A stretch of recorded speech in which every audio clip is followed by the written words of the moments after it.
You can be brainwashed even if you know that's what's happening. Propaganda still works, even if you know it's propaganda, because the brain is a series of advantageous mistakes that have been built up over millions of years, and that bottom bit of the layer cake is still so dumb that all it knows how to react to is bright lights and loud sounds, and if you format them in the right way, you can download whatever you want into a human brain. When I was in basic training in 2006, my drill sergeant straight up told us how and what he was doing was affecting our brains to make us soldiers. Because he was fresh off the Battle of Fallujah, and they took him away from his platoon to force him to be a drill sergeant. And was his way of rebelling. He still did his job. He just told us the mechanisms behind everything. Yeah, I woke you guys up in the middle of the night, told you to take apart your wall locker and then reassemble it down here on the drill set floor to instill in you a sense of panic and then give you a task to perform during that panic. And this has now caused you all to become closer as a unit. Because while you were in your panicked state, you were more susceptible to the camaraderie that's being created by you all being forced to do this stupid task at the same time. Yeah, we're not letting you sleep when we're making you walk real far because, one, we need you stronger for the war, and two, you're just dumber when you don't sleep and you work out too much. And it's easier to get you to become soldiers and stop being individuals if you're dumber. We'd hang you upside down from your ankles until you couldn't think thoughts, but we were told we're not allowed to haze you anymore. We punish all of you when one of you fucks up because we only have 9 weeks to break you down emotionally and rebuild you as soldiers. And it'll go a lot faster if you all force each other to conform, sometimes to the extent where you put an orange in a sock and beat each other on the bottoms of your feet because it doesn't show bruises.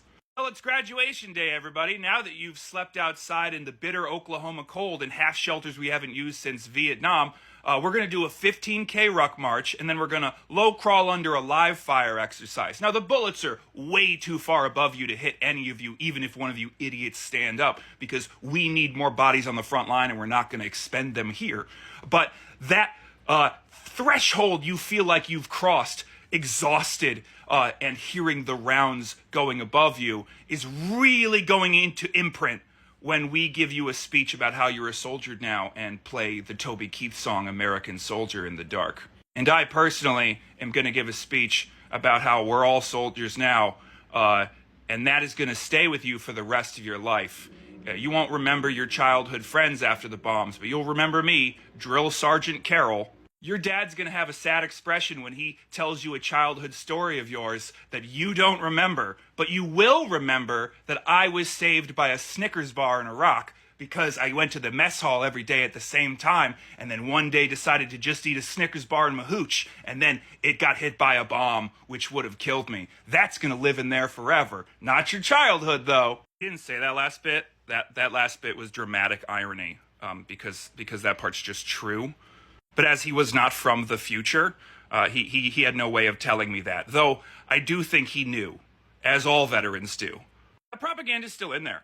I sobbed when I watched Top Gun Maverick. I don't mean like I had like a little manly tear. I mean like, you know when a toddler is like, like can't catch their breath?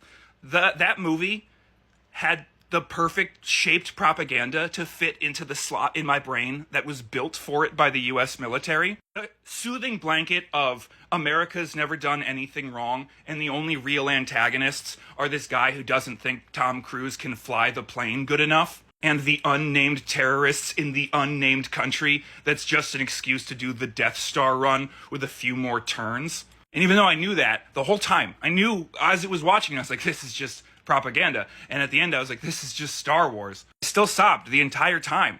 Because of course I did. I love America. I love propaganda. Because I have PTSD. And I'm using more of my lizard brain than most people. Because fun fact, when you have PTSD, you stop using the parts of you that have like the personality and ability to make decisions, and you start reacting to the world with that terrified little lizard brain. Which is why veterans don't like bright lights and loud noises. Or the cereal aisle at any grocery store for some fucking reason. It's too many choices. It's just too many choices. Why are there so many kinds of the same cereal? There's still doctors who think that carrots are good for your eyesight because of a British propaganda campaign when they invented radar to explain why so many Germans were getting shot down. Oh, pilots are eating carrots. That's why they can see in the dark.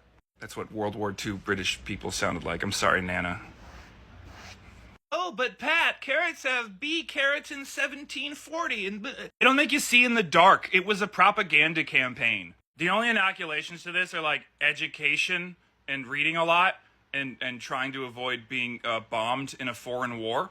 But even then, you're still extremely susceptible to it because you're a, living meat computer that was programmed by random chance. Or maybe a god with a very particular sense of humor. This video is not designed to make you feel better, but it was intended to make you look around at the world and go, oh yeah, okay, that makes sense. Toodaloo.